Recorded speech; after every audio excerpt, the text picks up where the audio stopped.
హైదరాబాద్ దోమలగూడ పరిధిలో జరిగిన డెకాయిట్ కేసులు ఛేదించిన సెంట్రల్ జోన్ మరియు టాస్క్ ఫోర్స్ పోలీసులు ఈ కేసుకు సంబంధించి విలేకరుల సమావేశంలో హైదరాబాద్ సిపి ఆనంద్ వివరాలు వెల్లడించారు. ఈ కేసులో ఎటువంటి క్లూలు లేవు, కొన్ని అనుమానాలు, కొన్ని టెక్నికల్ ఎవిడెన్స్ల ద్వారా కేసును ఛేదించినట్లుగా చెప్పారు. ఈ కేసులో బాధితుడు సొంత తమ్ముడే ఈ నేరానికి పాల్పడినట్లుగా తెలిపారు. అన్నయ్య బాగా ఎదుగుతున్నాడని ఓరవలేకి దొంగతనానికి పాల్పడ్డాడని చెప్పారు. అన్నయ్య ఇంట్లో దొంగతనం చేయడానికి తమ్ముడు కొంతమంది వ్యక్తులతో పరిచయం పెంచుకుని వారికి కిరాయి ఇచ్చి దొంగతనం చేయించినట్లుగా చెప్పారు. ఈ కేసును సంబంధించి 13 మందిని అరెస్ట్ చేశామని, మరొక 3 పరారీలు ఉన్నట్లుగా తెలిపారు. నిందితుల వద్ద నుండి 1228 గ్రాముల బంగారు ఆభరణాలు, 616 గ్రాముల వెండి ఆభరణాలు, బ్రాస్ మెటీరియల్స్ 2 కేజీలు, నగదు 2,90,000, ఒక watch, Innova car, lighter gun, కత్తులు, 13 సెల్ ఫోన్లు రికవరీ చేసినట్లుగా తెలిపారు. ఈ కేసులో చాకచక్యంగా ఛేదించిన పోలీస్ అధికారులను అభినందించి వారికి తగిన రివార్డులు అందజేయడం జరుగుతుందని చెప్పారు. Task force central zone team, task force DCP గారి ఆధ్వర్యంలో సెంట్రల్ జోన్ డీసీపీ మరియు లోకల్ ఇన్స్పెక్టర్ ఏసీపీ అందరూ కూడా ఒక టీంగా ఏర్పడి ఇది చాలా కష్టపడి దీన్ని డిటెక్ట్ చేయడం జరిగింది. ముందుగా ఎటువంటి క్లూస్ రాని పరిస్థితుల్లో కొన్ని అనుమానాలు, కొన్ని టెక్నికల్ ఎవిడెన్స్ ద్వారా దీంట్లో కనుక్కుంది ఏంటంటే వివరాలు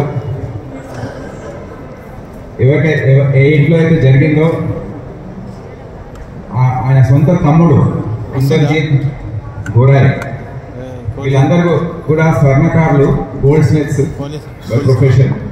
వెస్ట్ బెంగాల్ నుంచి వచ్చి ఇక్కడ చాలా సంవత్సరాల నుండి ఇక్కడ ఈ గోల్డ్ ఆర్నమెంట్స్ తయారు చేయడం వీరి వృత్తిగా ఉంది.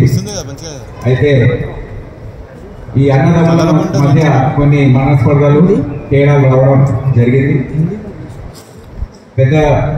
పెద్దన్న చాలా బాగా చేసుకుంటున్నాడు బిజినెస్, ఆస్తులు సంపాదించుకుంటున్నాడు అనే కోపం తమ్ముడిలో పెరిగింది. అయితే అతను ఈ విషయము ఆయన మిత్రులతో వాకింగ్ సమయంలో పబ్స్లో కూర్చున్నప్పుడు ఇక్కడ వ్యక్తం చేస్తూ ఉన్నాడు కొన్ని రోజుల నుండి. అయితే ఈ క్రమంలో ఈ సయ్యద్ ఇర్ఫాన్ అహ్మద్ మరియు అల్తాఫ్ మొహమ్మద్ ఖాన్ అని ఇద్దరిని పరిచయం చేసుకున్నాడు. వారితో సుదీర్ఘకాలం నుండి మా అన్నకు బుద్ధి చెప్పాలి, ఏదో చేయాలి మనం అని చెప్పడంతో వారు కూడా ఆయన మాటల్ని నమ్మి ఈ క్రమంలో ఇర్ఫాన్ అహ్మద్ హబీబ్ హుసేన్ అనే ఆయన మిత్రుడిని సంప్రదించాడు. ఈ విధంగా ఉంది, మనం ఏదైనా చేయాలి ఇంద్రజిత్ కోసం, ఆయన చాలా బాధపడుతున్నాడని. అయితే హబీబ్ హుసేన్ షేక్ షబీర్ అనే వ్యక్తిని సంప్రదించాడు. వాళ్ళు కూడా డిస్కస్ చేసుకున్న తర్వాత అందరూ వెళ్ళి ఒక రౌడీ షీటర్ ఉన్నాడు అక్కడ, మైలర్ దేవపల్లి, వీళ్ళందరూ మైలర్ దేవపల్లి ఫలక్నామా ప్రాంతంలో ఉండేవారు, నివసించేవాళ్ళు.